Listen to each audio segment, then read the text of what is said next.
¿Sabes quién es Eco? Hoy en Narcimierda vamos a desvelártelo. Es habitual hablar del mito de Narciso, pero se deja atrás el mito de Eco, que es igual de importante para entender todo el concepto. Hoy en Narcimierda os traigo a alguien muy especial que nos va a hablar de todo ello. Hola, ¿qué tal? Hola, muchas gracias por acompañarnos y efectivamente todo el mundo conoce el mito de Narciso, de hecho este canal, Narcimierda. Efectivamente, Narcimierda. Pero ¿qué pasa con Eco? ¿Qué pasa con Eco? ¿Quién es Eco? Siempre nos quedamos con una parte del mito, pero nos falta la otra parte. Para contextualizar un poco, todos sabemos que, el mito de Narciso nace tanto en la mitología griega como en la romana. La oficial y oficiosa se le considera la romana. Narciso estaba tremendamente enamorado de él mismo, tal es así que termina ahogado en su propio reflejo en el agua, pero nadie sabe por qué termina ahogado en su propio reflejo en el agua, que luego se convierte tras su muerte en un narciso, de ahí nace ese nombre de flor. ¿Por qué? ¿Por qué se ahoga? Aquí es donde entra en juego la ninfa Eco y del síndrome que vamos a hablar. Y hay un término también que se llama el ecoísmo, que nada tiene que ver con el ecologismo, ni con el egoísmo, ni nada de eso. Pero bueno, el síndrome de Eco tiene su origen en la ninfa Eco, que fue castigada por Hera. ¿Por qué la castigó Hera? Pues bueno, Zeus y Hera eran pareja y Zeus utilizaba a la ninfa Eco para que entretuviera a Hera mientras él hacía sus fechorías amatorias, ya nos entendemos. Pero un día Hera se dio cuenta de lo que allí estaba pasando, puntualizar que es que Eco era muy elocuente, tenía como el don de la palabra, ¿no? Y entonces decidió castigarla. ¿Y qué hizo? Digo que Zeus triangulaba un poquitín, sí, hablando Zeus triangulador, él sabía quién utilizaba y para qué. Fíjate, no había caído en eso. Yo es que no sé por qué caigo en esas cosas. Totalmente. De las triangulaciones siempre me doy cuenta. Yo no me entero, y las obvio siempre. Pues, ¿qué se le ocurrió a Hera? Decir, ¿cómo te voy a castigar yo que te duela? Pues le quitó la voz, dejándole solo la oportunidad de que ella repitiera la última palabra de la frase. De ahí también viene lo de eco. Claro, que es tanto, pero nunca nos hemos preguntado, yo creo muy poca gente, ¿no? Se pregunta cuando va a una montaña que hace lo típico del eco, ¿de dónde viene eso? ¿Verdad? Pues de ahí viene, entonces la dejó así. ¿Qué pasó? Pues ella se recluyó en un monte, ya se quitó un poquito del funcionamiento vital y en una de esas se encontró a Narciso y se enamoró de Narciso. ¿Qué hizo Narciso? Como buen Narciso, la rechazó. Le hizo ahí un descarte. Pronto descarte narcisista. Y ella pues ya se relegó a una cueva de la que poco a poco pues se fue quedando sin voz ninguna. Hasta que muere. Uh-huh. Pero antes de morir tenemos que decir que ella pidió venganza. Uh-huh. Como, no sé por qué, pero todas las víctimas, nada más salir, ¿verdad? Es lo que más buscan, una venganza. ¿Y qué pasó? Némesis, en este caso. Claro, Némesis, la venganza, contraatacó y ahí otra vez volvió a por Narciso. Y ahí es cuando Némesis le muestra el río a Narciso, donde él ve su reflejo, que hasta entonces jamás había caído en mirarse en el agua, porque claro, antes lo de los espejos no se llevaba, no se estilaba, y como no podía, fue a besarse a sí mismo, porque estaba súper enamorado de él, se ahogó en el río. Y efectivamente nosotros, víctimas de narcisistas, somos esa Eco. Uh-huh. Dicen que sobre todo los que previamente, por eso se dice, los que previamente han vivido en un entorno narcisista uh-huh. o psicópata narcisista, siempre ha habido como un predecesor o familiar o gente muy cercana y allegados, que por cierto, yo no sé tú, pero yo cada día digo, o yo soy que estoy muy mal, uh-huh. o cada día la sociedad está peor. Uh-huh. Uh-huh. Y resulta que, te pones a mirar y hay un manual que muy poca gente conoce, que es donde se basa la psicología, la psiquiatría, la neurología, para clasificar todas las enfermedades mentales, los trastornos también y demás, que se llama el DSM, que es el Diccionario de Salud Mental, que se creó en el 80.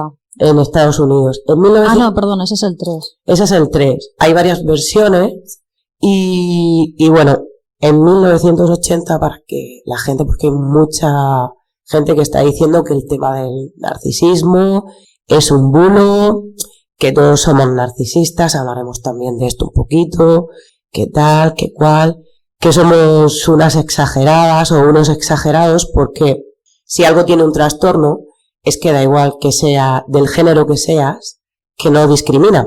Y bueno, que los clasifica. En 1980, en DSM-3, surge por primera vez la mención sobre el trastorno narcisista de la personalidad. Actualmente estamos en el DSM-5, que salió en 2013, y se está haciendo una nueva revisión que saldrá para el año que viene o el siguiente, aproximadamente, porque esto es todo orientativo, y que será el DSM-6, que ya se espera que se salgan.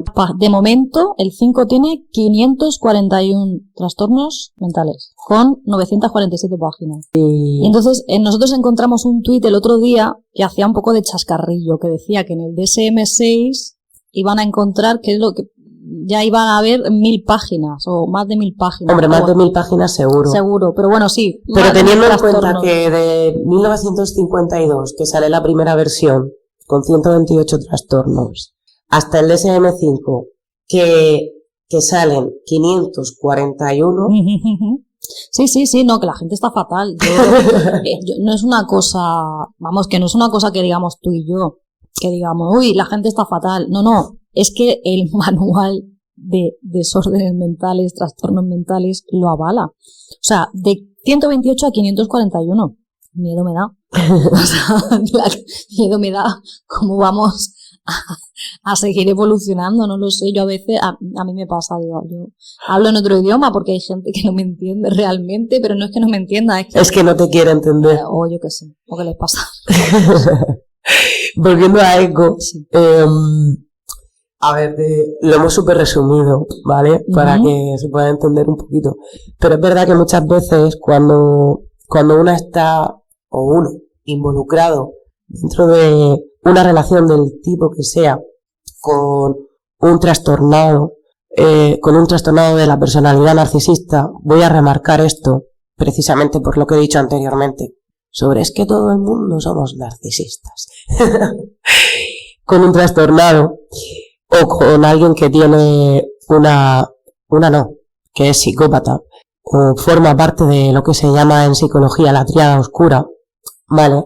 Hay un momento que es como durante toda esa relación y normalmente mientras que no estás súper absorbido por esa persona, que eso sobre todo pasa cuando tienes una relación íntima con la persona, estás como drogado. Por eso la gente que no pasa por una relación así muchas veces es incapaz de entenderte, porque como ellos viven en una realidad paralela que es la suya, que solo les beneficia a ellos o ellas,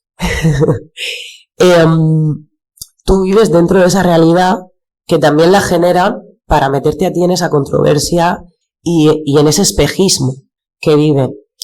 Mira, dime. Volviendo un poco al tema de ECO. Sí. Yo creo que es muy fácil percibir cuando uno está siendo ECO. Sí. Cuando dejas de ser tú y pasas a ser eso, un eco de esa persona, que es en lo que nos convertimos. Correcto. Por esa realidad paralela. Por esa realidad paralela que ellos crean y tú estás ahí cuando empiezas. No sé si llamarle o no llamarle. Pero eso... Porque tú ya no eres tú, eres un eco, te falta seguridad. Sí. Ya no sabes si haces las cosas bien, si las hacen mal, que va un poco enlazado en lo de andar sobre cáscaras de huevo, ¿no? Seguro muchos de los que habéis tenido esa sensación de decir, es que no sé si esto le va a gustar, si no le va a gustar, qué le digo, qué no le digo, ¿no? Mira, hay una frase aquí, dice, un egoísta es aquel que se empeña en hablarte de sí mismo cuando tú te estás muriendo de ganas de hablarte de ti. Y eso le pasa, y tú te conviertes en un eco, ¿no? Estás tú ahí con tus problemas, y nada, hay una pared en la que tu voz rebota, no hay nada. Sí, de hecho, dicen, durante el love bombing es muy difícil darte cuenta. El love bombing, para quien no sepa de esto, se da sobre todo en este tipo de relaciones al inicio, que no siempre se hace un love bombing tan espectacular como se relata. De hecho, mucha gente dice, uy, pues a mí no me hizo... Los míos han sido muy escasos, a mí regalos no. A mí me han hecho regalos para mantenerme. Ya cuando veían que la cosa ya se les iba de las manos, ahí venían los regalos. Claro. Pero el love bombing inicial de decir, venga, voy a soltar pasta, no, por favor, al próximo que suelte dinero. Sí, porque el tema es que son un poco usureros. Hay algunos que sí. Sí. Y ratas de dos patas. Qué maravillosa canción. Sí, que lo tienen todo. Con perdón de las ratas, porque las ratas son maravillosas. Bueno. Gracias al laboratorio, pues tenemos muchos avances científicos. Vamos a dejarlo ahí, que hay gente que le da mucho asco. Sí, no siempre se da ese love bombing, pero es verdad que lo que sí que hacen mucho es una escucha, pero es pasiva, no es activa. Ellos te hacen preguntas que además dices, jolines, nadie me había preguntado sobre esto, nunca. Pero no te preguntan porque son cosas que se descubren a través de la relación, de cosas que van pasando y demás. Y ellos ahondan en cosas que dices tú, pues le interesaré. Que yo creo que ese love bombing es mucho más brutal y por eso es mucho más indetectable, porque tú crees que es un interés. Y lo hacen para esa almagemelización. Y hay muchos tipos de maneras que tienen para almagemelizarse, como se diga. y muchas maneras.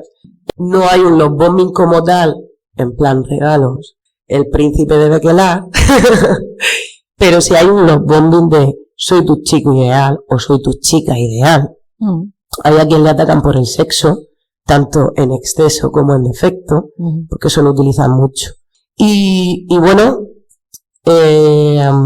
después de todo ese vacío, porque Eco era una persona elocuente, lo dice en el propio libro, que era una persona elocuente, que cada vez que hablaba la gente le escuchaba. Es que eso es una característica que es gente elocuente, gente inteligente, gente que tiene muchísimo que dar, gente con mucha luz, gente pues con muchas ganas, con grandes personalidades, grandes trabajos. Yo recuerdo cuando iba a la psicóloga, ¿no? Yo decía, pero ¿por qué me ha elegido a mí, no? Sí.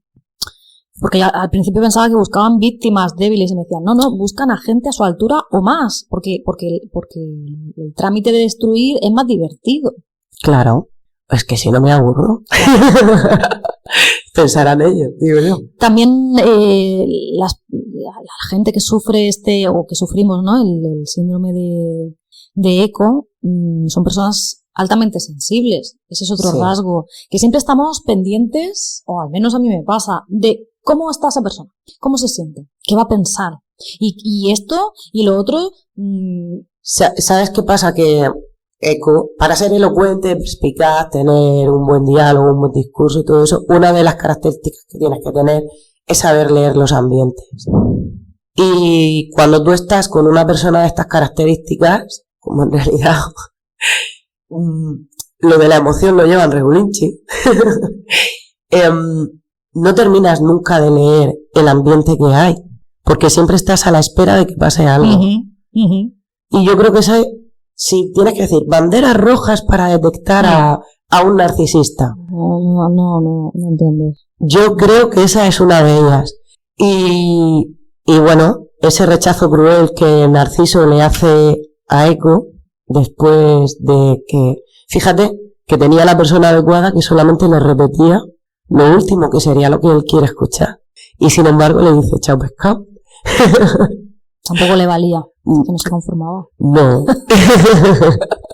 No. Una cosa que quiero apuntar antes de que se me olvide, esto también lo hablamos tú y yo, cuando hablabas de que intentas o aprendes a leer esa atmósfera, aprendes a leer al narciso, qué es lo que quiere decir. Si te fijas, nunca dicen. Siempre estás pensando en ¿qué es lo que, y eso me pasa a mí habitualmente, ¿no? ¿Qué es lo que querrá decir? Porque no lo dicen, y así pues tú ya te buscas la película.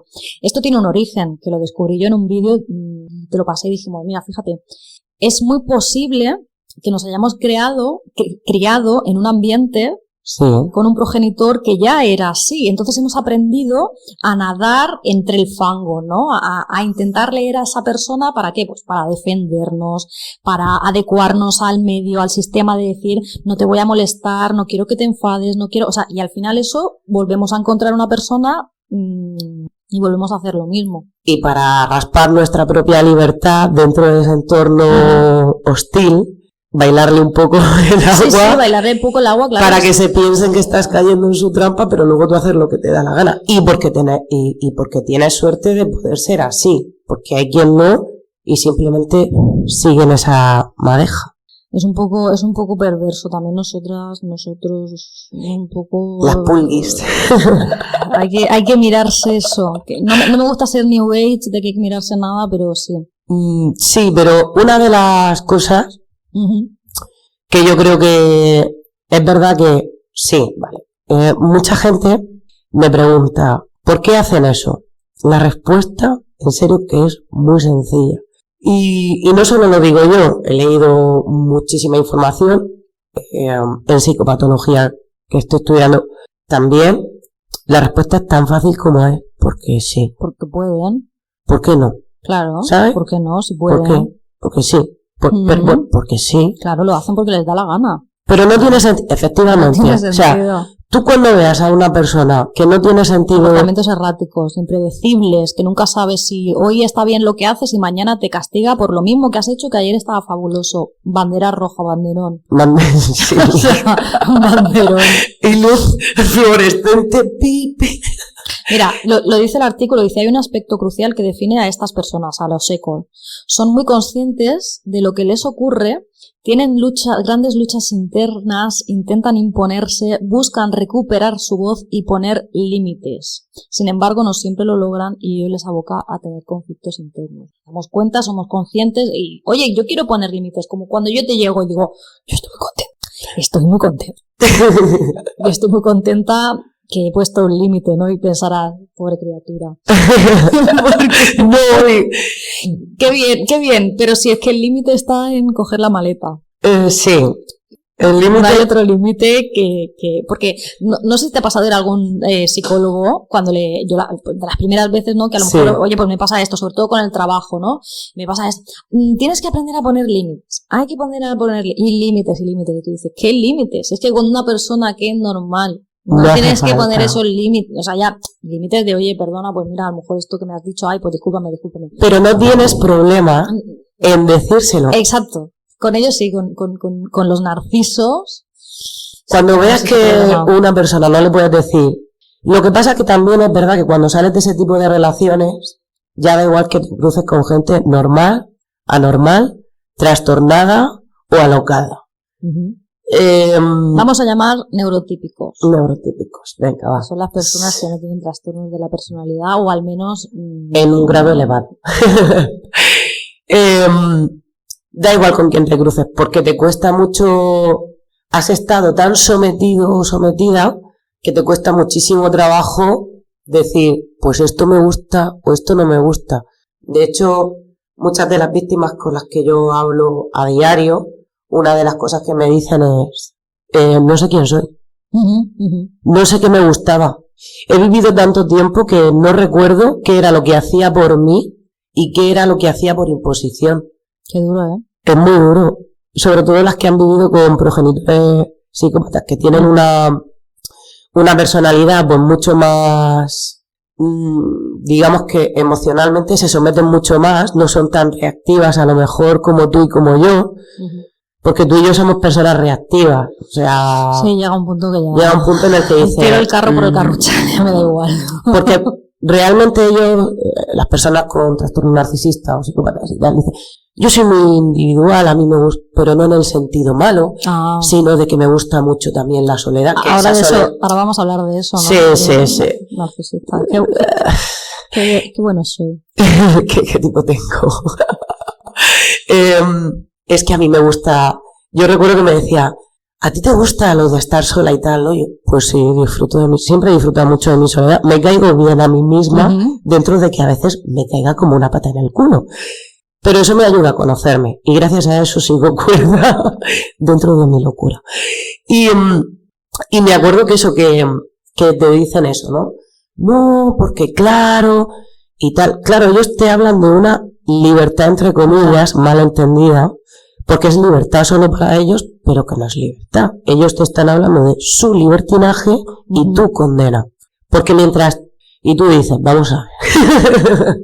O sea, tú puedes hacer lo que te dé la gana, me estás diciendo. Pero yo no. Pero yo no, porque al final yo no. Esa es la base del narcisismo, vamos. Y tú dices, ¿me quieres volver loca? Sí. No. No, lo suficiente para que estés aquí conmigo y no te vayas como el sitio, ¿no? Claro. Entonces te sueltan un poquito la soga para que tú pienses que no. Pero luego, hay una frase que le molesta mucho a todas estas personas. Y, ¿cómo me puedo vengar? No hace falta. Si la venganza es ignorarlos, y es de verdad. Tú imagínate que te crees la persona más perfecta del mundo. Si alguien no te hace caso y piensa que no merece la pena escucharte, lo revientas vivo, claro. Dices, ¿por qué no? Y hay una cosa que le revienta mucho, y además comprobado al 1000%. Se cree el ladrón que todos son de su condición. La acusación de que me eres infiel o lo que sea. Voy a hacer un inciso para no desvincularnos un poco del tema del eco, de cuándo la gente se puede sentir eco. Que decías tú, gente que no sabía que le gustaba o no le dejó, o ya no sabía. ¿Sabes cuándo me he sentido yo súper eco? ¿Cuándo? Cuando salí de la relación con el médico psicópata. Pero sobre todo en temas, no del médico psicópata, temas laborales. Me acuerdo que llegué a una mesa, estaban comiendo unos conocidos, y me puse a hablar de una cosa y la gente se calló y empezó a escucharme. Miré, ¿me estáis escuchando? Sí. ¿Y por qué no? No sé. Estoy acostumbrada a que no me escuchen. Sí. Y eso me pasa habitualmente, que mira si me siento eco, pero en mi vida en general, o sea, muchas veces tengo que repetir la misma frase 3 o 4 veces para que alguien me escuche. Porque la gente, lo único que quiere es escucharse ellos, o sea, mirarse en ese espejo. Y sobre todo pasa en los ambientes laborales. Y para mí es descorazonador. Entonces, cuando me encuentro con alguien que realmente me escucha, me deja flipado y es tristísimo. O sea, para mí es súper triste. Y además, con los progenitores narcisistas pasa mucho que te oyen, pero no te escuchan. O sea, la mirada perdida y tú ahí, oye, ¿qué tal? Que no sé qué. Y esa persona, sabes que no está ahí. Entonces, cuando encuentras a gente que te escucha, dices, hostia, no me lo puedo creer. Sí. De hecho, fuera de ese entorno, tú y yo lo hemos hablado muchas veces, que llegamos a sitios y aunque no queramos, porque además al final nos incomoda, de repente la gente se gira para verte.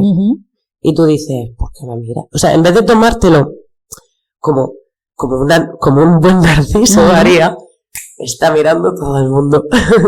Tú te lo tomas en plan, ¿por qué me miras? ¿Qué está pasando? Llevo una mancha, a mí me pasa, y me muero de vergüenza. Y claro, luego está la gente que te dice, es que tú solo quieres llamar la atención, y tú haces así, dices, si quería meterme en un pozo porque me estaba mirando la gente, que llama de atención. No, pero volvemos a lo mismo, somos personas que llamamos la atención, tenemos personalidad, tenemos formación, tenemos una serie de características y eso es inevitable. No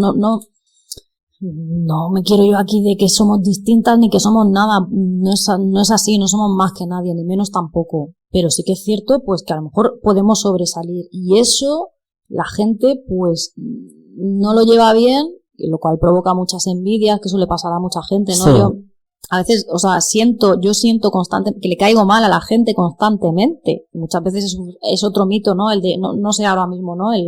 Es un mito también, ahora lo buscamos, que te eliminan, ¿no? En el momento en el que el trabajo empiezas a destacar, en el momento en el que en algún sitio empiezas a destacar, ¡pum!, esa persona fuera. Eso también hay un mito sobre eso. Pero llega un punto que también, pues, te tienes que acostumbrar, no estamos en la mitología, no va a venir nadie a quitarnos la voz. Y luego, sobre todo, encontrar también nuestro propio camino. Yo el otro día lo comentaba, el tema del bullying, por ejemplo. A mí me hacían bullying, me llamaban, o sea, ahora voy a decir, me llamaban bollera. No es que ser bollera sea algo ni bueno ni malo, No. pero que te lo digan a modo de insulto cuando tienes 14 años y cuando no es verdad, yo no era lesbiana, simplemente era porque me gustaban las Spice Girls, pues a mí eso no me gustaba, me escupían el no. ¿Qué hacía yo? A mí me daba igual, o sea, me daba exactamente igual. Es más, hacía un poco de némesis, decía, pues ¿cuál va a ser mi venganza? Que este fin de curso voy a montar aquí un show de las Spice Girls, que vais a flipar, vais a tragar Spice Girls como si no hubiera un mañana. Entonces yo tengo esa parte vengativa, tengo esa parte muy eco, que llega un momento en el que es que no tengo ni voz. De hecho, cuando me pongo mala, que me pasa algún drama personal, enseguida. ¿A qué nos pasa a las dos, de hecho? Sí, la fonía me ataca, enseguida me duele la garganta, enseguida no sé qué, porque Disfónica. las emociones... Todas las mal. emociones a la voz. Pero luego encontramos estos micrófonos. Somos gente con recursos, como era Eco, gente con recursos, y decir, oye, pues voy a seguir adelante. Recordar que esto no es un trastorno, No. el Eco, es un síndrome. Sí, eso sí. A ver, la diferencia entre trastorno y síndrome, el trastorno es algo que es una característica de tu personalidad perenne, que según el tipo de trastorno puede o no tratarse con psicotrópicos, pues como el caso de la esquizofrenia, que no es un trastorno, es una enfermedad mental. Y el síndrome es un momento, o sea, es un periodo de tiempo, es como cuando a alguien le da enajenación mental transitoria. Uh-huh. Pues igual con el síndrome ecoísta, que se llama.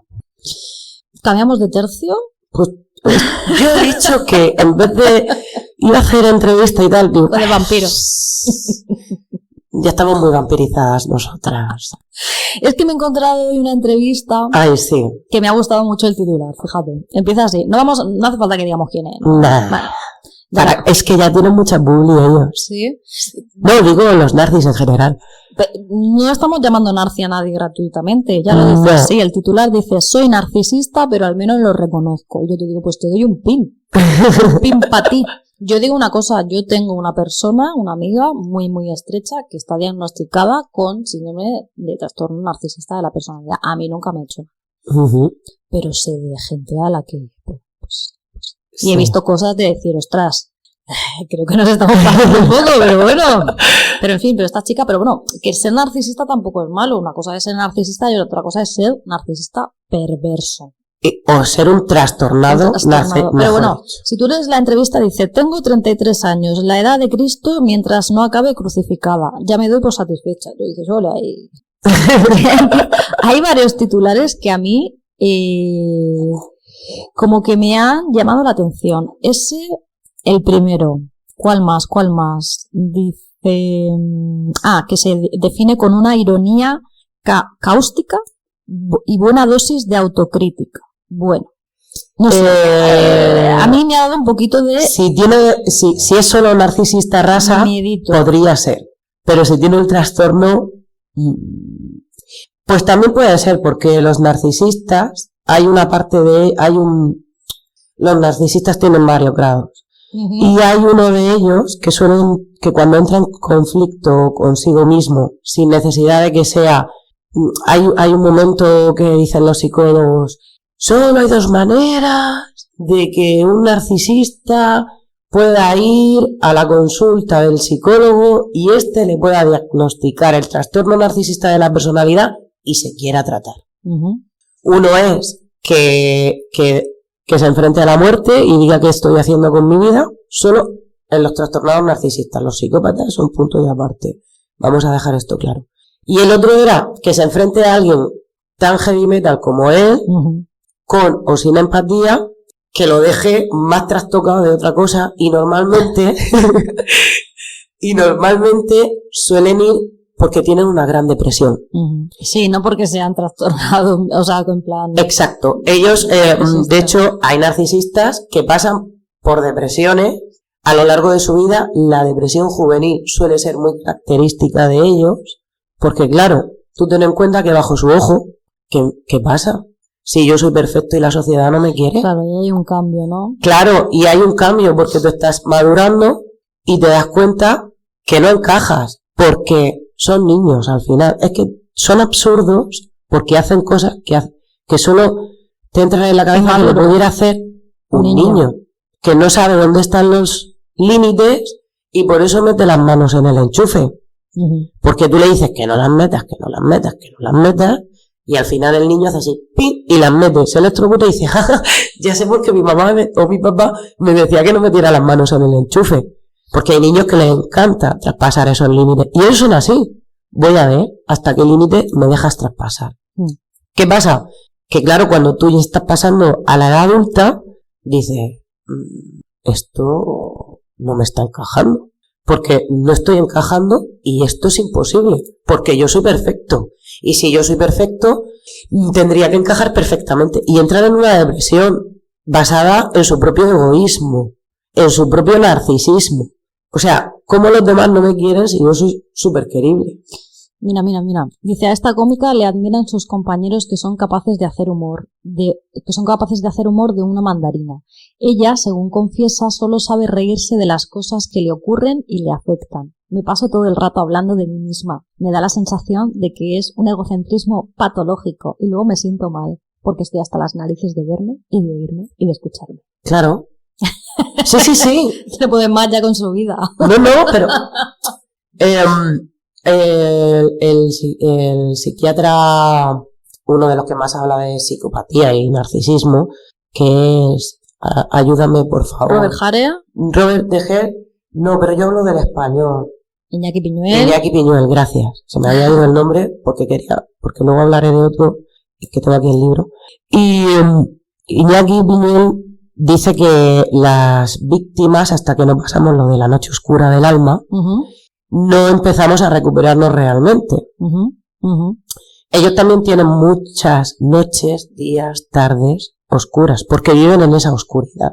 Por eso buscan a gente con luz, porque ellos no la tienen ni son capaces de generarla de manera natural, solo impostándose. Porque ellos, si actuaran realmente como quieren, saben que serían rechazados, porque no actúan como ellos saben que su manera de actuar no está aceptada socialmente, y entonces viven en su sino constante, en esa noche oscura, perenne, y las víctimas tenemos que pasar por esa noche que se pasa muchas veces, no solo una vez. No, sí, claro. Las 1001 noches. Sí. 19 días y 500 noches cantaba Sabina. Y ese es un poquito, ¿no? Ellos viven en esa oscuridad en la que se sienten cómodos al final. Y eso. ¿Qué me ibas a decir? Aparte de la entrevista esta. Pues ya está, ya lo tenemos todo, lo hemos revisado todo. Eso, que se sienten súper agotados de escucharse. Pero bueno, que igual esta chica es buena gente y la estamos aquí poniendo a parir. Pero me ha hecho gracia. No, pero a ver, un narcisismo raso, es decir, un quererme yo a mí como soy. Pero mírame aquí un ladillo. A ver. Dice, soy la niña preferida. ¿No? Soy niña de la dice, soy niña de la periferia. Ay, ya le quería yo poner cosas malas. Pero que sí. Pero bueno, yo creo que todos los artistas tienen también ese poquito de...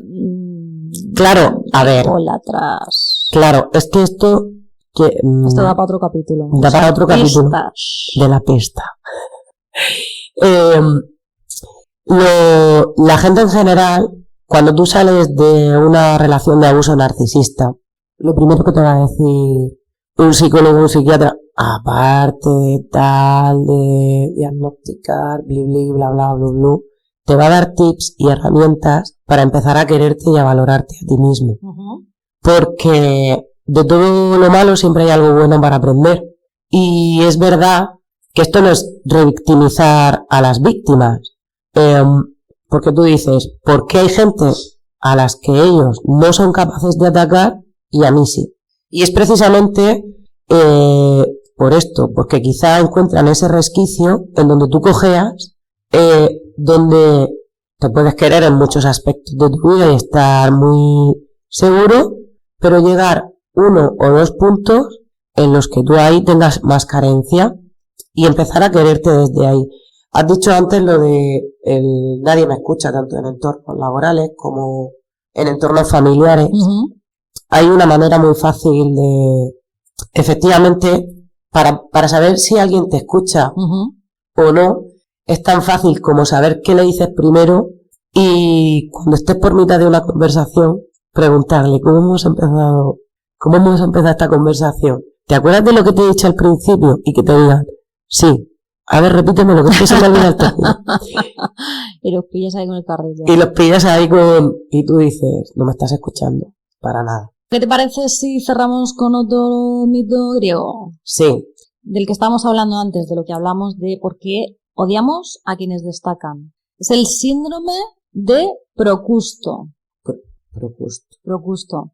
Significa eso cuando, sobre todo pasa a nivel laboral, que las personas por tener miedo a ser superadas por tu compañero de trabajo, los propios jefes, les pasa que tienen miedo a que un empleado sea mejor que ellos. Cuando todos pensamos, cuanto más mejor, ¿no? No, hay gente que eso le da mucha rabia, entonces a partir de ahí empiezan a establecer actitudes de discriminación y de acoso, incluso consiguiendo que esa persona pues se vaya porque te amargan, ¿no? Quizás muchas veces empieza el mobbing, y esto es un mito griego, y dice, os explico un poquito, dice, era conocido como Damastes, en la mitología griega, uno de los hijos del dios Poseidón, acogía en su hogar a los viajeros y les dispensaba de gran hospitalidad, con un trato amable y dispuesto.